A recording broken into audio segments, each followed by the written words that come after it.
Subscribe करें और bell दबाएं ताकि कोई खबर रह न जाए।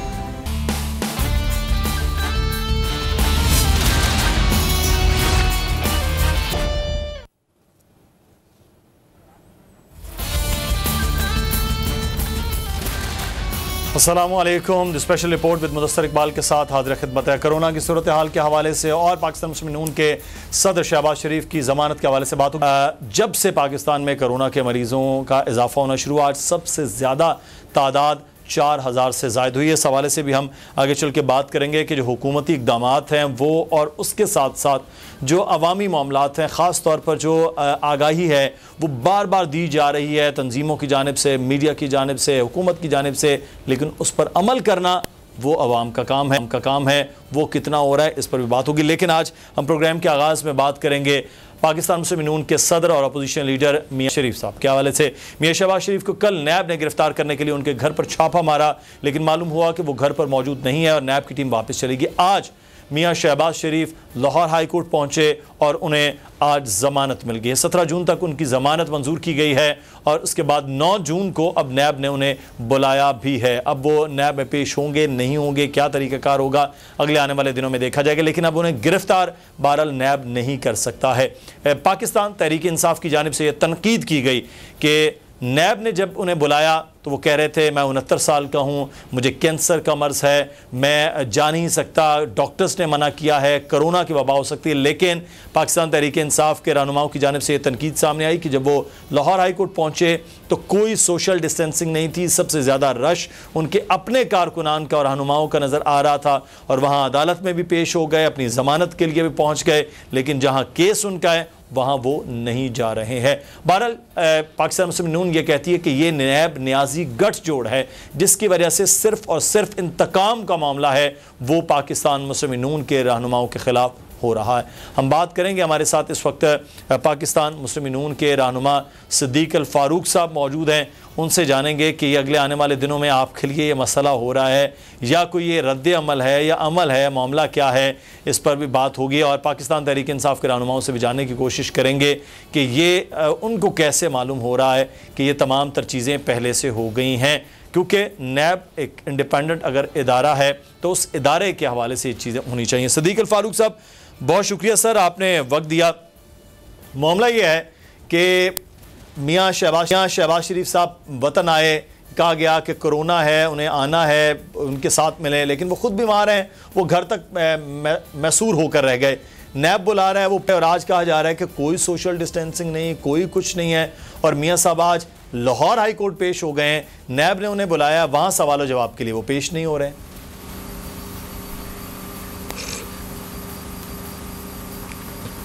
बिस्मिल्लाहिर्रहमानिर्रहीम। बहुत शुक्रिया मुदस्सिर इकबाल साहब।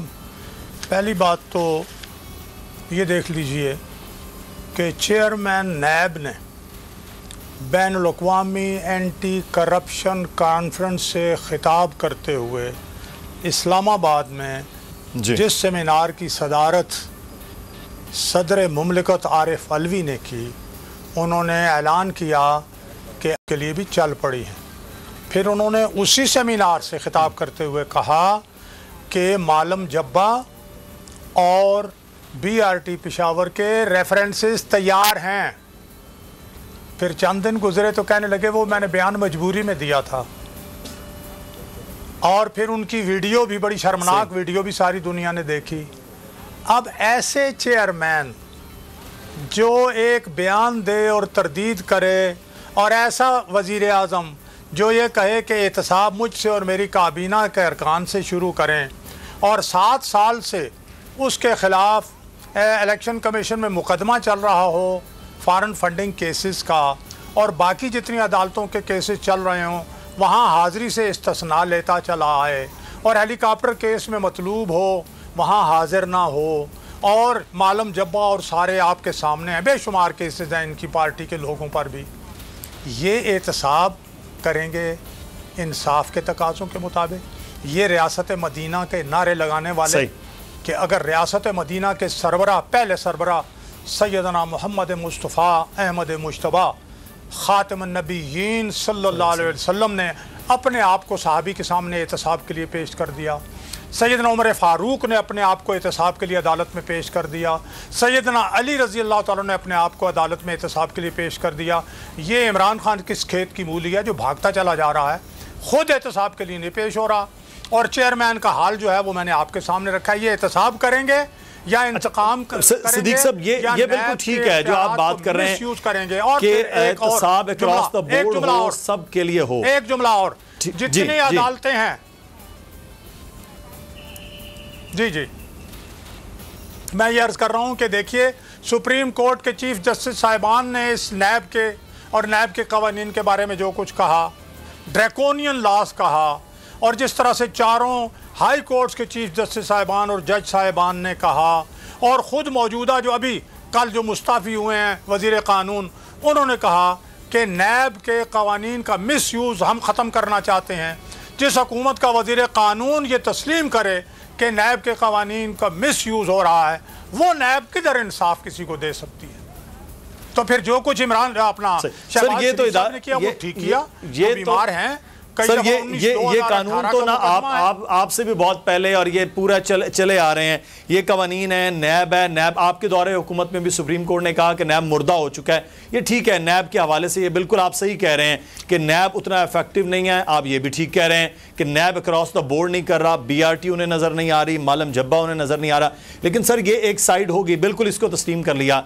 लेकिन आप ये समझते जो आपके खिलाफ, आपकी क़यादत के खिलाफ जो मुकदमात हैं, क्या वो मुकदमात बोगस हैं? वो मुकदमात में कोई चीज़ नहीं है, चाहे वो असासों से ज़ायद केस हो, चाहे वो रमज़ान शुगर मिल्स के मामलात हों, चाहे वो 56 कंपनियों की चीज़ें हों।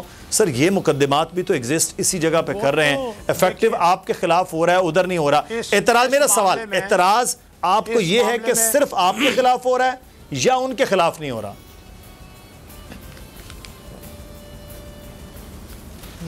पहली बात तो यह है कि उनके सामने पड़े हैं, उन्होंने ऐलान किया है चेयरमैन नैब ने कि ये रेफरेंस तैयार हैं, सही नहीं हो रहा। जिन लोगों में शरीफ फैमिली के बारे में कह रहे हैं, ये तो 1936 से कारखानादार हैं, यानी इससे 80 साल से ज़्यादा हो गए हैं, 84 साल हो गए हैं।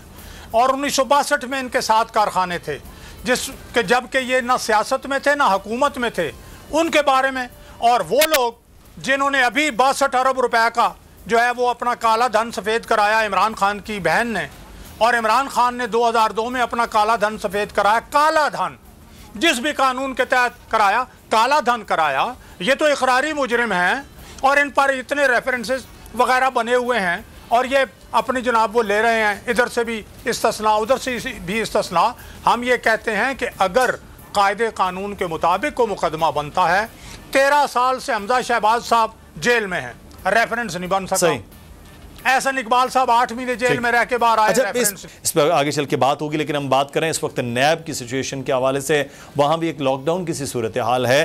सदीक अल फारूक साहब से हम बात करें। सदीक साहब, अब ठीक है, आप ये कह रहे हैं कि जायज़ मुकदमा होना चाहिए, कानून के मुताबिक मुकदमात होने चाहिए, लेकिन सर इस वक्त अगर नैब आपके खिलाफ कर रहा है, मैं इसको फ़र्ज़ कर रहा हूँ, आप क्योंकि ये कह रहे हैं कि हो रहा है, मैं एक बैसियत सहाफ़ी कह रहे हैं फ़र्ज़ करें ये हो रहा है, तो इसका मतलब ये है कि अब आपके पास ऑप्शन क्या है? अदालतों में आप जा रहे हैं ज़मानत के लिए, जो मुकदमात हैं वो भुगत रहे हैं। अभी तक ये मामला नैब के कवानीन की तरमीम का, वो भी असम्बली में उस तरह से नहीं आ पाया है, तो क्या हल है सर?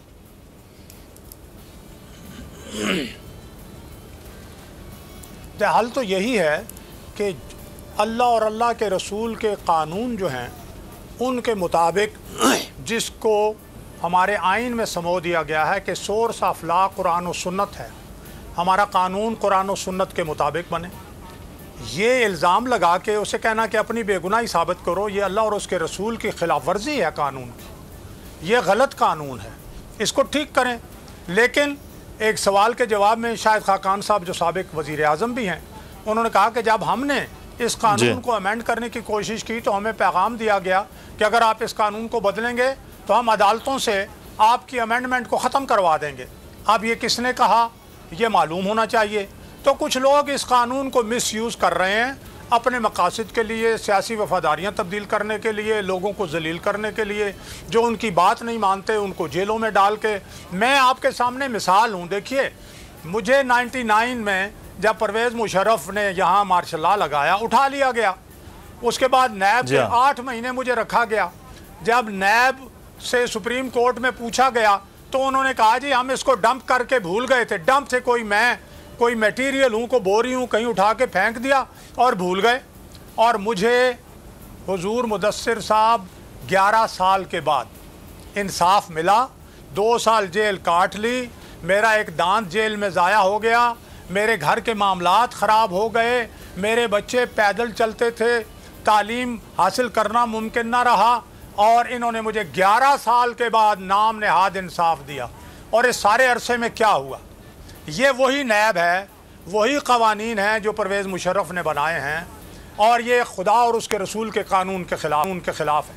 ये अगर रियासत मदीना के दावेदार हैं, कहते हैं मैं झूठ नहीं बोलता, मैं अल्लाह को गवाह करके कहता हूं, अच्छा, इस पे मैं कौम से झूठ नहीं बोलूंगा, तो यार फिर सच बोलो। सिद्दीक साहब, इस पे बात करेंगे कि उस वक्त ये एक खौफ था कि अगर ऐसा होगा तो एक कौमी असम्बली में लाया जाता, तब्दीली होती, वो लोग अदालत से करवाते ना करवाते, आपके गले में बहरहाल ये हार ज़रूर डाला जाता फतह का कि आपने इसको तब्दील किया। 5 साल नहीं हुआ, पीपल्स पार्टी के केसेस थे, वो आपके दौर में चलते रहे, चीज़ें चलती रहीं। मैं सिद्दीक फारूक साहब, ये पाकिस्तान पीपल्स पार्टी के लोग, मुस्लिम लीग के, पाकिस्तान तहरीक इंसाफ, जितने भी दोस्त अहबाब हैं, वो अब इसका शिकार होने बड़ी तेज़ी के साथ उन लोगों तक भी पहुंच रहा है। मैं एक तो अफसोस कर रहे हैं, दूसरा ये है कि ये लोगों में आ नहीं रही है अवेयरनेस। आपने भी अपने इर्द गिर्द देखा होगा, लोग एहतियात नहीं कर रहे हैं। आज भी जब मियाँ साहब अदालत में आए हैं तो इस तरह से लोग आगे पीछे हो रहे थे।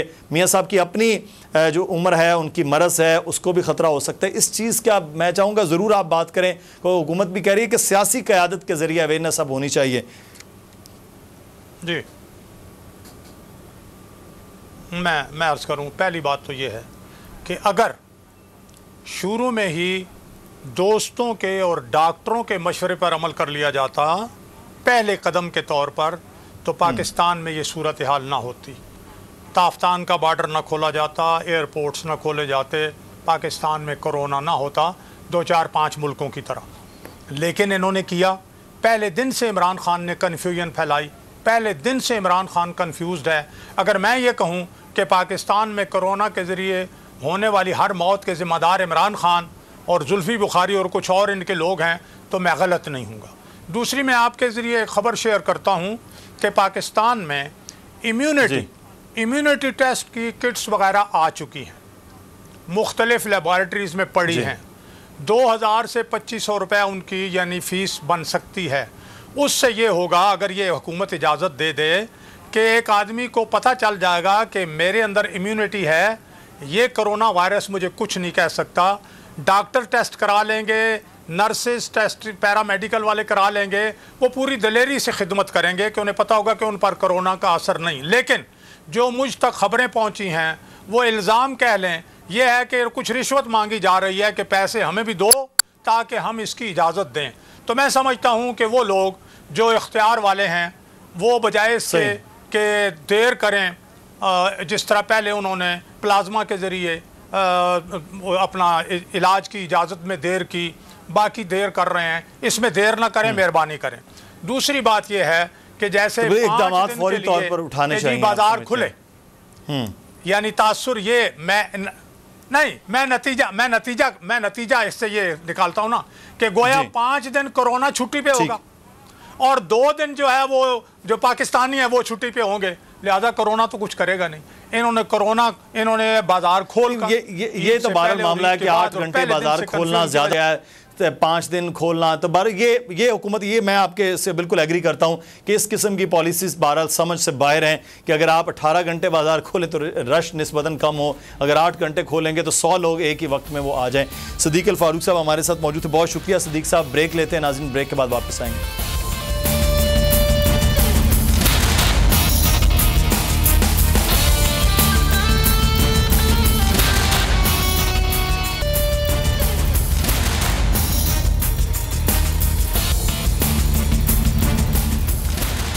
ब्रेक के बाद आपको खुश आमदीद कहते हैं special report with Mudassar Iqbal में। और मामला यह है कि इस वक्त कोरोना पाकिस्तान में अपनी पीक के दिन पे आज, क्योंकि इससे पहले 4000 से ज़ायद केसेस नहीं आए जो आज आ चुके हैं।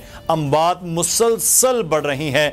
कुछ ही देर पहले हमने आपको खबर दी कि एक MPA उनका इंतकाल हुआ है, इससे पहले कुछ लोगों का, अब ये तेज़ी के साथ मरज़ बढ़ रहा है। हम ये बात कर रहे हैं कि ना कोई बच्चा है, ना कोई बड़ा है, ना कोई बूढ़ा है, ना जवान है, ना कोई अमीर है, गरीब है, किसी को भी ये मरज़ लाहक होता है, उसके बाद उसके लिए हर अगला दिन जो है वो क्रिटिकल हो रहा है। लेकिन उसके बावजूद 22 करोड़ आवाम जब से बाजार खुले हैं, मार्केट्स खुली हैं, दफातर खुले हैं, बहुत कम नज़र आ रहा है कि वो मास्क का इस्तेमाल करें, सैनिटाइज करें, सोशल डिस्टेंसिंग करें। लोग हम लाहौर में, कराची में, हर जगह देख रहे हैं गले मिलते हुए नज़र आ रहे हैं, एहतियात नहीं है। डॉक्टर्स इस बारे में क्या कहते हैं, हम बात करेंगे। डॉक्टर अशरफ निज़ामी साहब हमारे साथ मौजूद हैं, पाकिस्तान मेडिकल एसोसिएशन के सदर हैं। डॉक्टर साहब, बहुत शुक्रिया आपके वक्त का। आज से 3 माह 4 माह पहले से आप कह रहे हैं कि इसको इस तरह से रोका जाए, लोग ये करें, लोग इस तरह एहतियात करें, हुकूमत ये करे, हॉस्पिटल्स में जगह नहीं है। आज सूरत हाल ये हो गई है कि 80,000 से ज़ायद केसेस अब तक जो हम बात कर रहे हैं वो रिपोर्टेड केसेस हैं। कितने हैं जो घूम फिर रहे हैं, जिनको अभी तक मालूम नहीं है कि वो कोरोना के पेशेंट हैं, कितने करियर हैं जो लेकर घूम रहे हैं। तो डॉक्टर साहब, हम इस वक्त ये जो जून का महीना है वो कहाँ खड़े होंगे फिर? मुदस्सर, देखें, मेरे नज़दीक जो एज पाकिस्तान मेडिकल एसोसिएशन और जितने भी साइंटिफिक रिसर्चर्स हैं, पर्टिकुलरली एपिडेमियोलॉजिस्ट, जो इस सारी चीज को देखते हैं, WHO जो कि इसको क्लोजली वॉच करता है हर रीजन के अंदर, उनके लिए कंसर्न गालिबन ये अपनी जगह मौजूद है कि इसका स्प्रेड कैसे और क्या होगा, क्यों। सबसे ज्यादा जो हमारे लिए जो था कि जिन लोगों को सिम्टम्स नहीं होते, they don't go for any investigation, they don't go to any doctor or hospital, but वो जो है सबसे बड़ा खौफनाक हमारे साथ है। अब आपने जो फिगर बताई है कि सारी हुकूमत ने ऑफिशियल डैशबोर्ड बना दिया, रंग बिरंगे कागज नजर आते हैं, मैं ये फीलिंग बहुत मतलब फैसिनेट करते हैं भाई। अगर इसको बीमारी से थोड़ा सा अलग हट के देखें, जगमगाते चमकमे जो है ये बड़े अच्छे हैं, लेकिन इससे हमारा मुदावा नहीं होता। द रीजन बीइंग कि अभी आपने रिपोर्ट देखी जो पंजाब में एकदम से, और पूरे हेल्थ सिस्टम के अंदर इसने क्वेश्चन अरेंज कर दिया कि हेल्थ डिपार्टमेंट की तरफ से, एंड आई अप्रिशिएट, मैं सच्ची बात है हेल्थ डिपार्टमेंट ऑफ पंजाब का कि उन्होंने इनिशिएटिव लिया और ये किया। को ये अलग बहस है कि हमने उनको 3-4 अप्रैल को कहा था, हमारी ना मानी, हमारा हुकूमती वतीरा है कि एसोसिएशंस को, ट्रेड यूनियन को हम समझते हैं कि गंदे बच्चे हैं, तो ये तो अकल या साइंस की तो बात कर ही नहीं सकते, चले इनसे हमें गिला ना कोई ऐसी शिकायत करनी बहुत अच्छी। But I appreciate the efforts of the health department government of Punjab कि उन्होंने जो ये एक किया, और उसके मुताबिक 6,70,800 पेशेंट्स उन्होंने कहा कि 15 मई की रिपोर्ट के अंदर है। जस्ट थिंक ऑफ कि अगर 15 मई की रिपोर्ट के अंदर ये हैं तो आज कितने होंगे। और ये सैंपल भी ऐसे किया गया था कि जो कि एट रैंडम करके इन लोगों ने किया था। हमारे नजदीक ये हमारी तादाद अब लाखों में है, ये हजारों में नहीं है। हम लोग एक ख्वाबे खरगोश के अंदर बैठे हैं, कराची के अंदर हैं कि इतने बड़े बड़े इंस्टीट्यूशंस में और इतने बड़े बड़े फलाही इदारों में कि जिन्होंने मतलब हमारा सांस लेना मतलब बंद किया हुआ था कि जनाब हम कितनी फलाह, हम कितनी फलाह, फलाह, हम कितनी फलाह, हम कितनी फलाह। डॉक्टर साहब, मैं एक चीज आपसे जानना चाहूंगा। अच्छा डॉक्टर साहब, मैं एक चीज आपसे यहाँ जानना चाहूंगा। आप कह रहे हैं लाखों में है, अभी जो फिगर चले हम इस फिगर को देख लेते हैं जो अभी तक ये दिया जा रहा है कि 80,000 है। मई में 50,000 से ज़्यादा मरीज हुए। 15 मई की वो रिपोर्ट के हवाले से जो लाहौर में हुई सिर्फ 6,70,000 से ज़्यादा मरीज़ों की है। तो इसका मतलब है जून में, खुदा न खास्ता मैं गलत हूँ, अल्लाह करे कि मैं इस बात को गलत हूँ, तो फिर तो हम पाकिस्तान की 22 करोड़ आबादी में 1 करोड़ केसेस तक भी पहुँच सकते हैं। वो अलग बात है कि हम टेस्ट ना कर पाएँ। अक्सर एक पंजाबी का हमारे बहुत मशहूर शायर थे और वो भी है कि सोचना होवे मौजा ही मौजा, if you don't have concern you don't think, आप मतलब सबसे अच्छे हो। मसला ये नहीं है बेड्स और सो ऑन, हमारे लिए ये भी चीजें नहीं है। अब प्रॉब्लम जो आ रहा है तो जो बेड्स एलोकेट किए हुए हैं, अब जो तस्वर ऐसे आता है हम कहते हैं कि बेड कम पड़ गए हैं, अस्पताल खाली पड़े हुए हैं। अस्पताल कौन से खाली पड़े हैं? जो कि कोविड-19 के पेशेंट के लिए नहीं है। कोविड-19 के पेशेंट्स के लिए जो रखे हुए हैं मरीज, अभी वो भी बेड खाली हैं। हुकूमत दुरुस्त कहती है इसके लिए। अब हमारे पास जो मरीज आ रहे हैं वो हाई डिपेंडेंसी यूनिट के लिए आ रहे हैं। हमारे पास अब मरीज आ रहे हैं आईसीयू के लिए आ रहे हैं। वो स्टिग्मेटाइज हमने शुरू में जो कर दिया लोगों को कि बना के बाहर पुलिस आ रही है, हावे हो रहे हैं और बर्जी कोविड कोरोना हो गए, तो मोहल्ले के अंदर बेचारों का जीना हराम हो गया था उस लिहाज से, तो लोगों ने जाना छोड़ दिया। तदफीन के लिए हम फिर अगेन मतलब STM में मोबाइल वर्कर हम आके खुदा को डाला के खुदा है आप लोग ने इसकी स्प्रेड को रोकने की खातिर इस्तेमाल के साथ करें लोगों। देखिए इमरान खान साहब बिल्कुल दुरुस्त कहते हैं that we have to now live with it, लेकिन मैं एज अगेन हम्बल वर्कर ये चाहता हूँ, जो पूछता हूँ कि इसमें हमने रहना कैसे है, फिर वो रहने की खातिर भी तो मुरव्वजा जो है वो सारी चीजें हुकूमत ने ही बतानी है, हमारे जो लीडर साहिबान है इन्होंने ही हमें बताना है, और उसके अंदर हुकूमत इज द लीडिंग पोजीशन की हुकूमत ने ये सारे वजह करने हैं। तो वेरी अनफॉर्चुनेटली मैं मतलब ज्यादा डिसअपॉइंट हुआ नहीं करता, लेकिन उस तरह से रिजल्ट नहीं आ रहे जैसे कि मैं समझता हूँ कोई हमें आने चाहिए। एक कन्वेंशनल के शाह को बैठ के और एक अच्छा, लेकिन डॉक्टर साहब ये बात की जा रही है कि हुकूमत तो हिफाजती इक़दामात के हवाले से आगाह कर रही है, लोगों से कह रही है कि आपने इस तरह से मास्क का इस्तेमाल करना है, सोशल डिस्टेंसिंग करनी है। ये वो अब 22 करोड़ आबादी में ना तो पुलिस जा सकती है, ना कोई किसी मुल्क की फ़ौज जा सकती है कि लोगों को फासला रखा जाए, और ऐसे मुल्क में जहाँ पर शरह खानदगी भी इतनी कम है वहाँ पर लॉकडाउन भी खुल गया, बाज़ार भी खुल गए। अब आप नहीं समझते कि हुकूमत से ज़्यादा अब आवाम का अपना काम है कि वो अपनी हिफाजत करें, अपनी जान की हिफाजत होने का काम है? मुदस्सर आप कराची रहते हो, आप जब अल्लाह ताला करम करे हमारे मुल्क के ऊपर जो बहुत हालात थे, हंगामे और ये सारे बम ब्लास्ट वगैरह का सारा लॉ एंड ऑर्डर सिचुएशन थी, did you visit sometimes Tariq road? उस वक्त के साथ कैसे जाते थे, रश भी होता था, लेकिन उसके साथ कंट्रोल सिस्टम बड़े बेहतर किए हुए, because we learn about it कि हमने इसको कंट्रोल कैसे करना है। लाहौर के अंदर भी ऐसे था, पेशावर में भी, बलूचिस्तान कोयटा के अंदर भी ऐसे, मतलब पेशावर और कोयटा तो बिल्कुल नेक के ऊपर थे। हर रोज पता नहीं था होता घर से निकलने वाला बंदा वापस अल्लाह मेरा माफ, अभी वो कंडीशन सोच के मतलब रॉन्ग खड़े होते हैं, लोगों को तो भूल जाती है ये सारी चीजें, लेकिन वी लर्न अबाउट इट। एक चीज हुकूमत का कहना हमने बता दिया, आवाम तो सुनते ही नहीं है, तो भाई फिर मसला गिराओ, जाके बैठो। ये कैसी हुकूमत है जो कह देती है हमने आवाम को इन्फॉर्म कर दिया? इन्फॉर्म करना आप बैठे हैं, आप इन्फॉर्म कर रहे हैं, मैं एज अ सोशल वर्कर जाके इन्फॉर्म कर रहा हूँ। This is what we are doing, this is not a job of the government, government has to implement. Government हमसे कोई ना कोई अगर समझती है, कोई राय लेगी, अगर हम गलत करें हमें करेक्ट करेगी, और लोगों के अंदर किसी किस्म का क्योस नहीं क्रिएट करने देगी, लोगों को जो है करेगी। लेकिन इम्प्लीमेंटेशन ऑफ लॉ ये हुकूमत की जिम्मेदारी है। खुदारा इसके साथ कहने से ये मुबर्रा नहीं हो जाते, इससे मुबर्रा नहीं हो जाते कि हमने लोगों को बता दिया। तो डॉक्टर साहब अभी क्या किया जा सकता है, खासतौर पर उन पॉकेट्स में, उन बड़े शहरों में जहाँ पे बहुत ज़्यादा मरज़ ये फैल चुका है, करना क्या है? आपका क्या सजेशन है कि ये इस वक्त हुकूमत करे? तो लोग, एक तो हुकूमत के लिए, दूसरा एक आवाम के लिए, कि वो क्या करें कि कम से कम इसका स्प्रेड रुके, थोड़ा कम हो? सिंगल लाइनर जो है आवाम के लिए भी और हुकूमत के लिए, वो तो मुदस्सर एक सिंपल सा है कि दोनों मिलकर होश के नाखुन लें। दे शुड रियलाइज कि what is this now tragedy, और हम इस ट्रेजेडी से गुजर रहे हैं, और इससे मास आएंगे। जो एक बड़ा स्लोगन है ना कि इससे कोरोना से डरना नहीं लड़ना है, लड़ना वड़ना तो फिर है, you have been exposed, no लड़ना वड़ना, इससे बचना है भाई, इसके साथ तो मत्थे नहीं लगना। हम बाहर जाते हैं तो वी इनवाइट द कोरोना, और इनवाइट करते हैं कि आइए हमारे घर की तशरीफ लेके आ जाइए। So the only way and the only way, वो अभी तक हम समझते हैं, मेरी मतलब नाकस राय के अंदर लोग बड़े नकाद होंगे इस चीज के साथ, वो मैं समझता हूँ कि अभी भी लॉकडाउन इज द सोल्यूशन, और फिर अपनी पॉलिसीज को हुकूमत रिविजिट करे।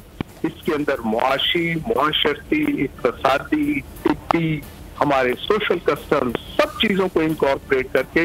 एंड अगेन आप मुझे जरा काइंडली दें कि ये पंजाब ने जो ये रिकमेंडेशन दी है, ये कोई हेल्थ प्रोफेशनल ने सिर्फ नहीं बनाई, उसी तरह से बनाई। बिल्कुल ठीक है, ये बिल्कुल ठीक है। आप बात कर रहे हैं कि इस वक्त है कि होश के नाखुन है। आपका वन लाइनर बड़ा ज़बरदस्त है, हुकूमत के लिए भी और आवाम के लिए। अगर होश के नाखुन लेंगे तो फिर उनकी अपनी ज़िंदगी महफूज रह सकती है। हमें ब्रेक लेना है, ब्रेक के बाद वापस आएंगे। बात होगी कि अब पब्लिक ट्रांसपोर्ट खुली है, जो वादे किए गए थे उन वादों के मुताबिक पब्लिक ट्रांसपोर्ट नहीं खोली गई। ब्रेक लेते हैं, ब्रेक के बाद जानेंगे सूरत हाल पर।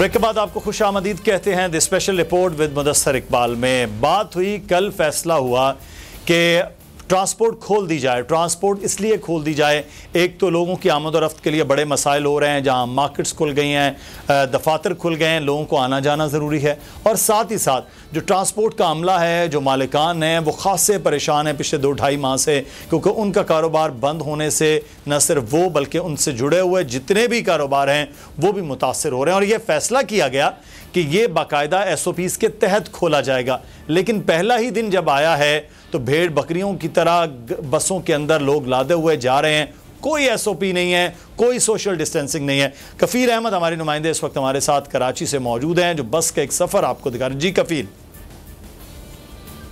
पब्लिक ट्रांसपोर्ट जो है वो आज से चलना शुरू हो गई है कराची भर के अंदर, और मैं इस वक्त G3 में मौजूद हूँ और उसको मेरे जो इस वक्त ड्राइवर हैं ये इस वक्त मास्क लगा रहे हैं। सर क्या कहना चाहेंगे, कितना SOPs पे अमल कर रहे हैं, क्योंकि शहर के अंदर ड्राइवर हज़रात SOPs पे अमल नहीं कर रहे जी, बिल्कुल नहीं कर रहे हैं। कुछ पैसेंजर हैं जो इस पे अमल कर रहे हैं, पुलिस वाले भी नहीं करते, ट्रैफिक पुलिस वाले भी नहीं करते हैं। अच्छा, हाँ, मैं देखता आ रहा हूँ, पैसेंजर कहाँ करेंगे बताओ। बाज़ारों में देख लो, यूनिवर्सिटियाँ तो बंद है, स्कूल बंद है। अपना बताओ। अपना मैंने अभी लगाया जी, इन्होंने जो है वो मास्क अभी लगाया है। बाकी सर आप क्या कहेंगे, SOPs पर अमल हो रहा है, आप ये ट्रांसपोर्ट खुल गई है, कितनी आसानी भी हो गई है? कोई SOPs पे अमल नहीं हो रहा। आप W11 देख लें, उसमें सब भर के जा रहे हैं।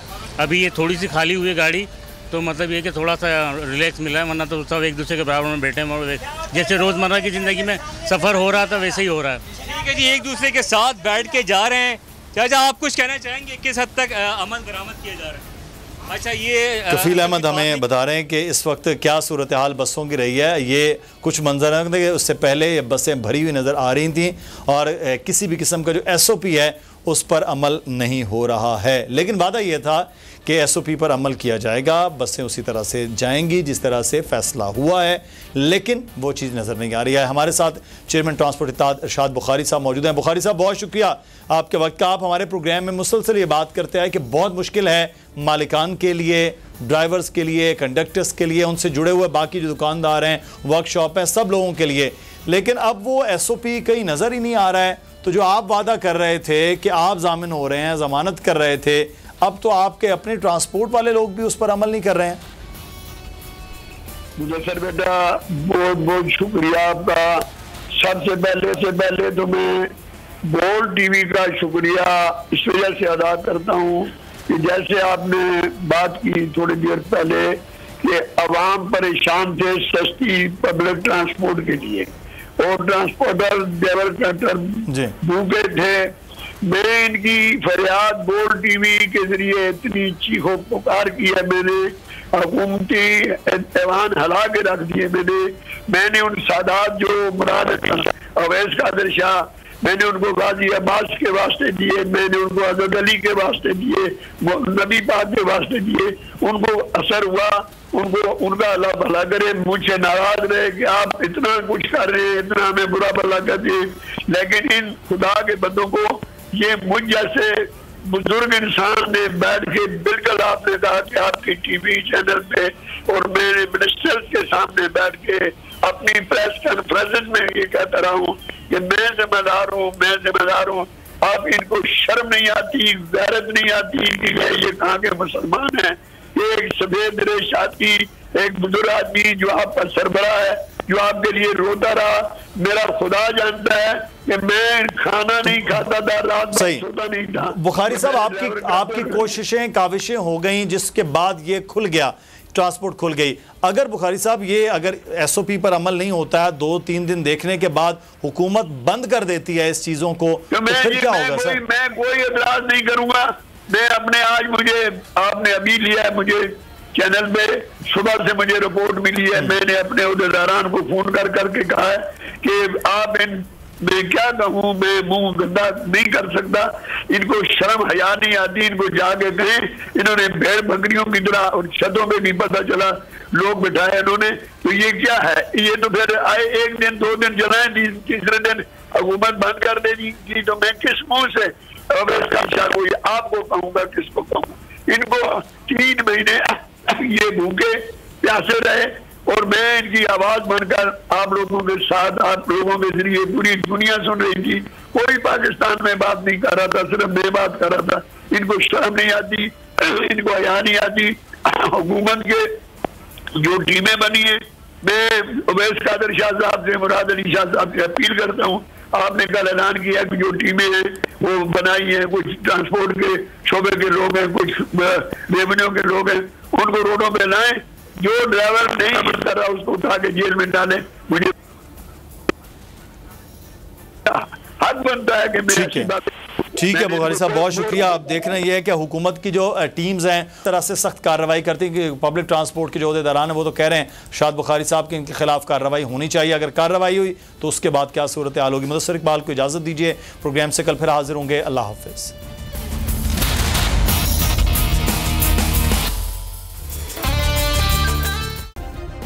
सब्सक्राइब करें और बेल दबाएं ताकि कोई खबर रह न जाए।